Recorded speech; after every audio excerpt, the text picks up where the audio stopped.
చూసే ఓపిక, తీరిక ఉండాలే కానీ ఓటీటీలో లెక్కలేనన్ని సినిమాలు, సీరీస్‌లు ఉన్నాయి. ప్రతి వారం ఓటీటీలో వచ్చే సినిమాలతో పాటు ఆల్రెడీ ఓటీటీలో చాలా ఇంట్రెస్టింగ్ సినిమాలు, సీరీస్‌లు ఉన్నాయి. ఎప్పటికప్పుడు ఓటీటీలో వచ్చే సినిమాలు చూసి బోర్ కొట్టేసి ఇంకా ఏమైనా సినిమాలు చూడాలనుకునే వారి కోసమే ఈ మూవీ సజెషన్. ఇక రెగ్యులర్ సినిమాలు చూసి బోర్ కొట్టేసి ఏదైనా డిఫరెంట్ మూవీస్‌ను చూడడానికి చాలామంది ఇంట్రెస్ట్ చూపిస్తూ ఉంటారు. ఇప్పుడు చెప్పుకోబోయేది కూడా ఇలాంటి ఓ ఇంట్రెస్టింగ్ మూవీ గురించి. మరి ఈ మూవీ ఏంటో, ఈ మూవీని మీరు చూసారో లేదో, ఈ మూవీ ఎక్కడ స్ట్రీమింగ్ అవుతుంది అనే విషయాలను చూసేద్దాం. ఈ సినిమా కథ విషయానికొస్తే ఈ సినిమాలో గోరేగ్ అనే వ్యక్తి ఓ గుహలో నివసిస్తూ ఉంటాడు. అతనితో పాటు ఓ ముసలాయన కూడా అదే గదిలో ఉంటాడు. అసలు అక్కడ ఏం జరుగుతుంది అనేది గోరేగ్కు అర్థం కాదు.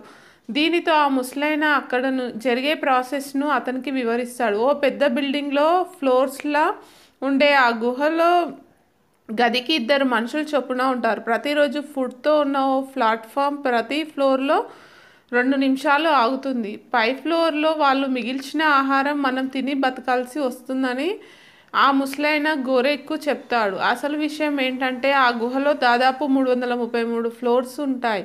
ప్రతిరోజు వాళ్ళల్లో ఒకరికి ఇష్టమైన ఫుడ్ను టాప్ ఫ్లోర్లో తయారు చేసి కిందికి పంపుతూ ఉంటారు. కానీ పైన ఫ్లోర్స్ వాళ్ళు తమకు అవసరమైన దానికంటే కూడా ఎక్కువ ఫుడ్ను తినేస్తూ ఉంటారు. దీనితో కింద ఫ్లోర్లో ఉన్న వాళ్ళకు తినడానికి ఏమీ మిగలదు.